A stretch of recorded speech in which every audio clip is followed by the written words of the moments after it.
Trains. I like trains, you like trains, Mike Burgundy likes trains. I like them for all the typical reasons, the way they look, sound and work, but it's the train lines themselves that really intrigue me. I like the way rail lines maneuver around a landscape, the way they influence a city's development, the busy main lines, the quiet back lines, the lines that are tucked away, hidden away from the rest of the world, and then the lines that are forgotten, the ones that are abandoned, and only really noticed if you're looking pretty carefully. Mike, on the other hand, likes trains only because they might just save his failing company. In fact, all businesses in Sunset City are kind of counting on it. You see, with all our industry relying solely on roads to deliver goods, we need an alternative. We need something else, and a freight line could do wonders. So, over the next 2 weeks, we'll be adding all these fun train line ideas into Sunset City to not only hopefully solve some of the traffic and industry woes, but also plan and influence the future development of the city. This is a pretty important step and something I've been thinking about and planning for quite some time now. In fact, a lot of the things that I've been building have been built around it, knowing that at some point I'm going to be doing exactly this. Question is this actually going to work? Because it's not just about making the most efficient network, it's mostly about trying to include many different aspects of the places of the train lines that inspire me in Miami into this area. Try to make it so that it fits into the scale, fits into the context of the city, and also feels as if it's meant to be in that location. Doesn't feel like it's out of place. And that's the plan in a nutshell. Well, actually, no. Let me show you the plan. Starting on the right hand side, we have our two main lines. These are going to be serving both the passenger service and the freight service heading into Sunset City, and then also heading up north, that's going to connect up the rest of the towns and the rest of the city that's going to be up there. There's going to be a stop at Central Station, of course, for the passenger service, but then the freight line bypasses Central Station and snakes its way through downtown to get to Dodge Island, or at least my version of Dodge Island, which is going to be home to a pretty large cargo hub and quite a lot of industry. Very important stop there. Heading out west, which is represented as north on this map, we have another line which is serving this industrial area. This is where I'd like to have some cargo hubs branching off this main line. I haven't done this before in City Skylines, but I think if I do it, this will be the perfect spot. And then for the rest of the lines, well, we've got this one that heads down south. We'll talk about that just a little later on in this episode. But then this line that heads towards Fab Arena? That's interesting. Well, you're gonna have to wait until the next episode for that one. For our cargo hubs, I'm gonna place them at the end of each line, one down at Dodge Island and potentially two out west at that industrial zone. This is the one for Dodge Island that's going to be connected up to our port, which is going to be a very, very important stop for a lot of cargo coming in and out of the city. That yellow dot that I've just placed next to the main line should actually go at the end of the one heading into Fab Arena. Yeah, just wait for that one. And then the last one that I'm thinking about is going to be connected up to the airport, which is going to sit about here. It's still a whiles away, so I'm not going to be building that in today's episode. And then there's just this little cheeky guy that's going to be stretching up this way, connecting up some of our farmland and potentially going to that other city that is down the track. But that's not all, there's still a lot of things left to add, maintenance, there's still storage sheds, there's lots of other lines surrounding the city, but that's for later on. In fact, we're not even going to get to all of this in today's episode. We're going to be splitting this up over the next couple of weeks.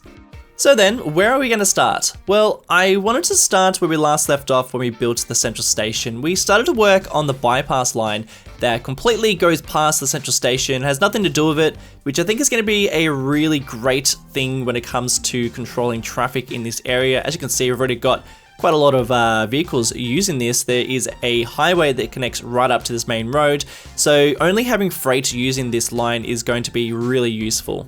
And in fact, the passenger service isn't going to have anything to do with this line, so that's actually going to be really great because this isn't the only road that it's going to cross. It's going to be quite a lot of other busy roads.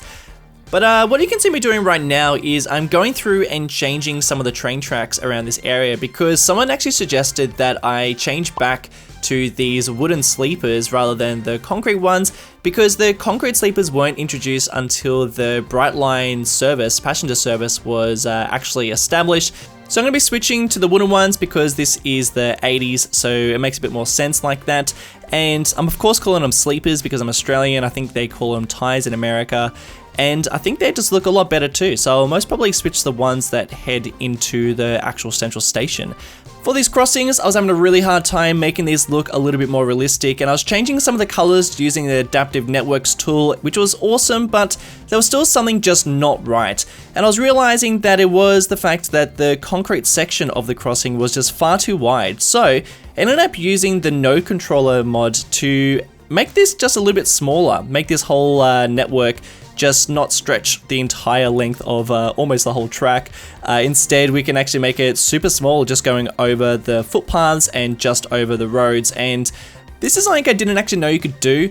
Every time you use Node Controller on a train line, it actually just makes it super small and makes it look really weird. And I've always just assumed it doesn't work.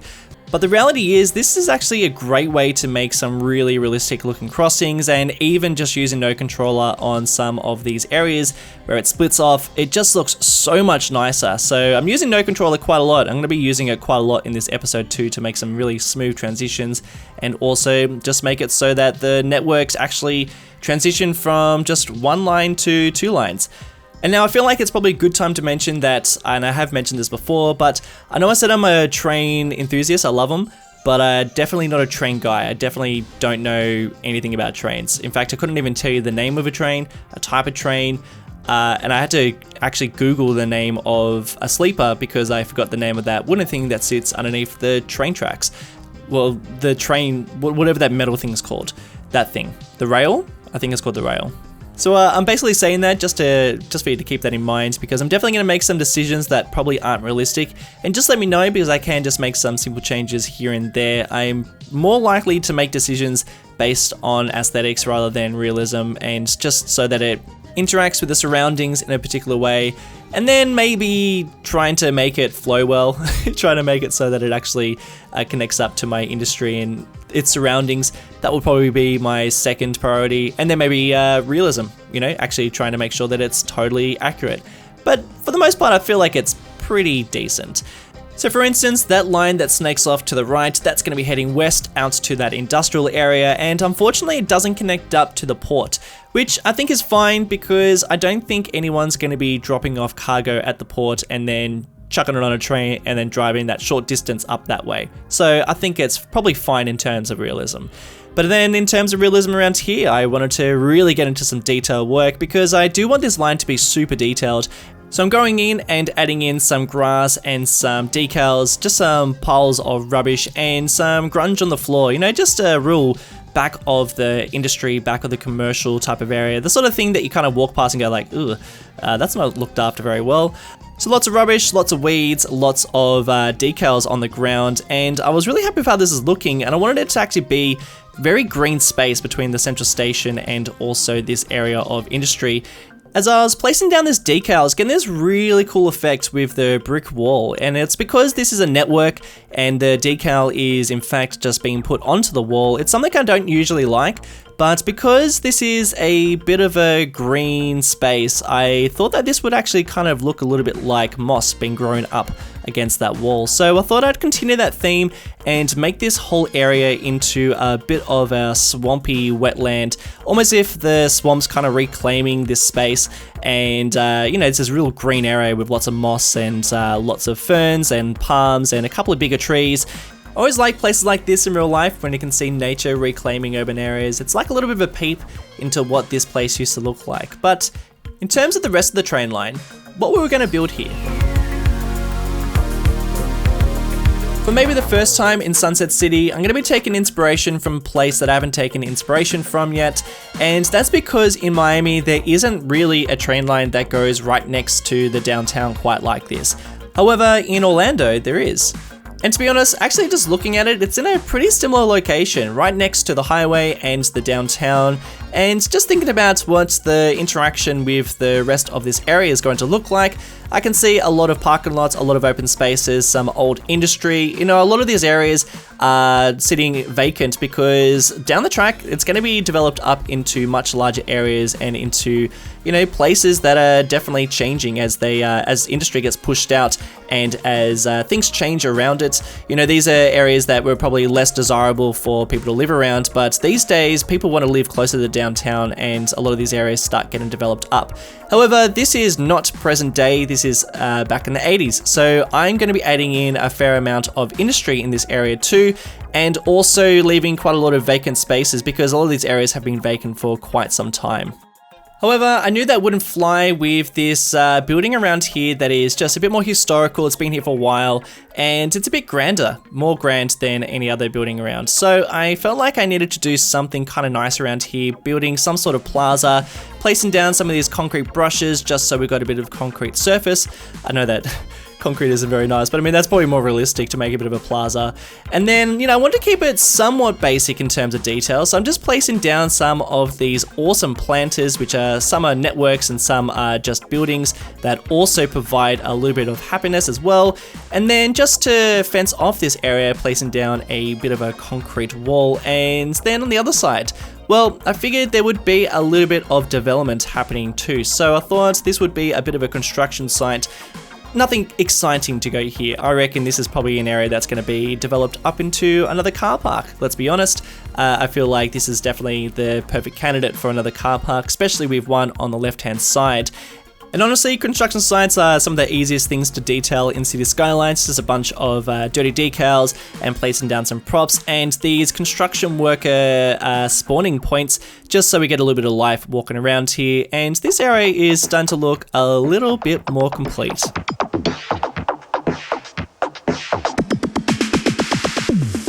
Before we cross the river, I wanted to just finish off this area by adding a little bit more detail to the Sunset City storyline. You see, we've got this radio station here, and it's looking a little bit plain, it's looking a little bit ordinary, nothing too special, but I felt like there was something here. There's definitely something in terms of detail and storyline we could be adding.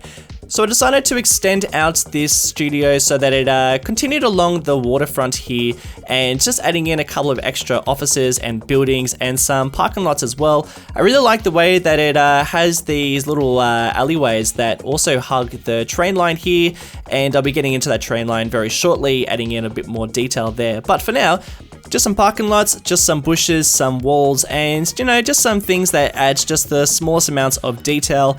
You know, sometimes I just search for things like van and boxes and shrubs, and all these things pop up, and they're all fairly generic, and they're very easy things just to add, even some street lights and just some concrete brushes just to go down on some of the grounds, just to change a bit of the ground texture.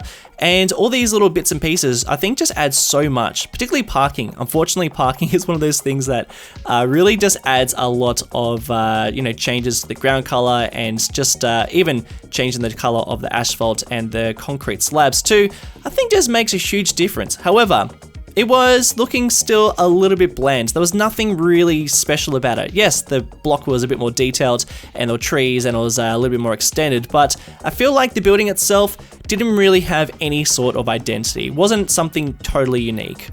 So I decided to give the radio studio a name. The radio station is now known as Sparks. Now, I found this great sign. I believe this is a sign that is from one of the DLCs. I think it might even be from the university's DLC. And it actually has a bit of a sparkly type of 80s look to it, which I thought was a pretty appropriate look for 1983. And then just finding these signs that I've used quite a lot of. These are the Hollywood signs, but scaling them down dramatically using procedural objects and changing the color of them. And now we have Sparks FM. And to you guys, I'd like to know, tell me something more about Sparks FM. I feel like there is a radio personality we should know about. What else could we be adding to the storyline? I feel like there's something else here. Do let me know in the comments. For this next part, I needed to figure out how to make a bridge, but also allowed access for boats that needed to travel along this waterway, because I do anticipate having some sort of ferry network. There's even a ferry stop right next to it, but also have a lot of yachts coming in and out of this area so that people could actually get out into the Bay Area and into all these channels. And then, you know, some sort of barge system too, because I feel like this is also going to be home to quite a lot of industry. So the question is, what sort of clearance am I going to need for that to happen? And the answer is none. I'm not going to go for any clearance because, of course, we're going to be going for a drawbridge. There's lots of these types of bridges in Florida because there are so many different waterways and so much rail that crosses these things, and also a lot of roads as well that also use a very similar system. So I wanted to include something like this. It's actually gave me a lot of these, and I knew that as soon as I made one, then I could just copy and paste it into other areas, because that's the thing. I don't actually have any drawbridges that I can access on the Steam Workshop. Well, I do, but there's none for a train line. So what I'm doing here is there is this great one on the Steam Workshop, and I forget the creator of this, but I've used it many times and I'm going to be using it quite a lot in this series. But this is for a road, and I've just used procedural objects just so that I can get rid of the road that's on it and place it here instead for the train line. Now, unfortunately, this will not open and close. That is the only draw. Sorry. That is the only draw with this. It is not actually usable, but that's fine because, boats will actually still be able to go underneath, which is totally fine. And I had to scale it down because it was much larger than I needed it to be. And when you turn it into a procedural object, it comes in 2 parts, so then I had to scale them up differently, and it was a little bit tricky. It actually took a couple of goes, took a couple of different bridges, and in the end, we finally got there. And I think it looks pretty sweet, particularly when you see a train go over this. This will look really, really nice. With the bulk of the bridge now in place, it was now time to place down some supports for it, which also looks super nice. These are really detailed and got that real nice mossy effect. You know, just making this place look super old and a little bit run down. I really like that. In fact, I liked it so much that I was realizing that the rest of this area was kind of, it just was a little bit too nice.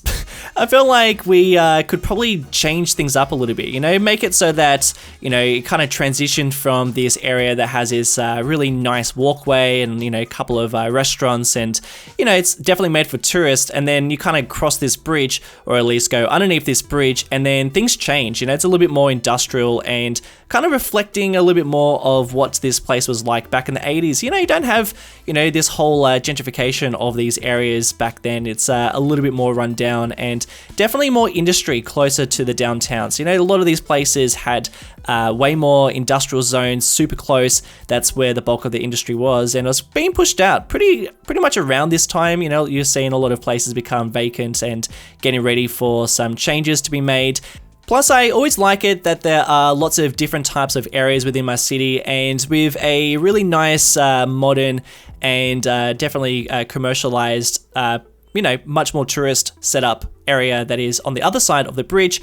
And I didn't want to just continue that theme all along this area. So I thought, let's make this a little bit more industrial, but not just industrial, but a little bit more vacant, kind of getting ready for the next phase of development. And, it's probably going to be vacant and, have a lot of old industry ready to be changed, ready to be updated. So a lot of vacant spots, a lot of areas that have bits of concrete and lots of shrubs poking out, and little bits of industry here and there. Couple of barges, and continuing this more industrial key. Someone actually mentioned that you can use no controller on some of these corners, so you can make them a little bit more pointier. That definitely saves me copying and pasting them into these points instead. Definitely makes a really big difference, so thanks to whoever mentioned that. And then also using no controller again to just make these nodes on the rail line just transition a whole lot better. This whole area, I really love when train lines just hug a waterway or a road or something, just follows a path or something. Always love that. But I did mention at the beginning of this episode that I love all types of rail lines, the main lines, the back lines, but what about my most favorite, the forgotten ones? Let's have a look at that.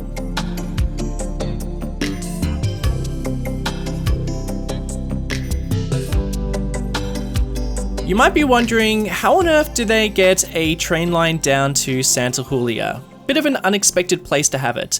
Yeah, maybe a little bit, but I had originally planned and had already put down the bare bones of the train line down Santa Julia, because my original plan was to connect up all these little islands, stretching all the way out to a little island, or at least a bigger island out this way that was inspired by Key West.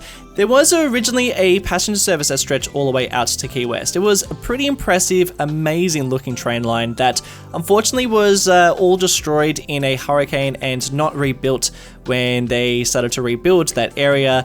And the original plan was to build something inspired by that train line, and I got a pretty mixed response. I got people saying, yeah, go for it, and a lot of people saying it's going to be too squished, it's not going to look right, and I have to agree, I think that it is probably going to be a little squished. So we are going to make this line now abandoned. It once went out there, it once went out to our version of Key West, but now this line has become abandoned. Maybe it's because of the same reasons, maybe there was a hurricane, maybe there was something that happened, but we're going to make the portion that stretches through Santa Julia, we're going to turn all this into abandoned line. So what I'm doing is I've actually removed all of the crosswalks, all of the crossings I should say, and instead I'm aligning up these nodes and just dragging them underneath each other so that instead I can just slightly rise up some of that rail line so that just pokes through ever so slightly, not poking through any of the actual sleepers, and it just makes it look a little bit more realistic. I think it just has a much better look. And then because all this is abandoned, I wanted to make all the lines super grassy and overgrown and, you know, bits of rubbish and lots of weeds and lots of ferns. It's honestly something that I love to do. I also really love abandoned train lines. I don't know what it is, there's just something about them. I think they're super fascinating, and I always love thinking about what they used to look like and how they used to operate and, you know, what caused that change. There's actually so many abandoned lines in America. I think that's probably half the reason why I like making or at least basing cities from America, because there are so many train lines. We don't really have quite as many in Australia, and definitely don't have quite as many abandoned ones, but in America there's heaps, and I always find that super interesting. And now if you're someone who is super keen to see a train line cross an area like this, well, don't worry. Half the reason why I've also decided to make this one abandoned is because we're actually going to be making something super similar that's going to be stretching across some very similar islands, much larger islands that'll look a lot better when we have a train line running across there, and heading towards my version of Tampa. So we're going to be doing something pretty similar to that. But for this area, I just made it a little bit more overgrown, and then I am really struggling for this bridge here. What do we do here? I feel like maybe just the pillars remain, or maybe it ran across the same network as the bridge. I don't know, you guys let me know. But for this area in particular, I didn't want to do a huge amount of detail, at least for the swampy parts of the train line. I just wanted to drag out the network and start to think about where it's going to go and how it's going to look in this area. In saying that, I mean, this whole marshland, this whole swampland is already pretty detailed, so I was already pretty happy with how things were looking. To be honest, I was really happy with how things are looking. I love the way this swampland looks. For the crossing, I'm doing something again very similar. I am just dragging it over the actual node of the highway so that it's actually not connected there. And then I will eventually, I'm not doing it just yet, but I will make sure that the actual network is nice and raised up so that we have a bit of space from the swampland and the actual train line. I think I've got to find a better network for it so that it actually has that raised section. What's it called when it's raised up from? I'm sure it's got a particular name, but I don't actually know what it is. And then for this part here, I really love it because we've got this abandoned train line. We're going to have this really old bridge that's going to stretch across this waterway. And then as you can see up there is the Royal Palms Estate, which is just a really, I'm going to do air quotes, a really pretty, really well off gated community. And I love the contrast between this abandoned line and this super nice, very upper class community there. So I kind of like that. I like those nice contrasts like that. I do have to figure out what sort of bridge I'm going to use. I still haven't figured that out. I need to download a couple of extras just to get a bit of an idea. And I'm honestly still coming back to this spot. I need to figure out a couple of the other ideas that's going to connect up. But I did want to make sure that there was lots and lots of weeds and lots of overgrown spaces along this waterway and all creeping onto this network. And I'm also trying to think about what sort of buildings are we going to be placing. There is this highway here, but I'm actually going to convert it to a much larger road. Well, 2-lane road, but it's going to be a road where I can zone on, and we'll actually have some buildings there. But I don't really know what sort of buildings we're going to have. Maybe some sort of commercial, maybe some houses. Don't know. You guys let me know. Or maybe some industry. I feel like that might be maybe not the right spot for it. But this whole area I think is really exciting. I always love these train lines that stretch along these back areas that, you don't really notice until you do notice it, and then you sort of wonder where they stretch to and how far they went. I think that's the thing with abandoned train lines, you sort of have to use your imagination. Of course you can look at historical records and see where they went, but I always like just sort of imagining what's happened to them. And then for here, I just wanted to connect it up to our line that we created here, but of course you don't really need a connection, so I just sort of made a little pretend connection. And then it also does do a connection to the line that goes to Dodge Island. But you know what? All of that stuff, Dodge Island and actually making everything function and just seeing all that connection happen. There's actually a lot more that's going to happen in the next episode, more than you saw me plan in the beginning of this one, so look forward to that. There's definitely going to be some surprises too. Thank you guys so much for watching today's episode, and a big thanks to YTQ, PYP, Nace Tinsley 2, Ben Service, Nigel, Jonathan, Antoine Dusselt, Emma Brennan, Marker, KC27, Samuel S, Mehmet Ali Boriskin, Owen Hunt, and Caleb Regine. Thank you, legends, so much for your support over on Patreon, and I'll catch you all in the next one. Bye!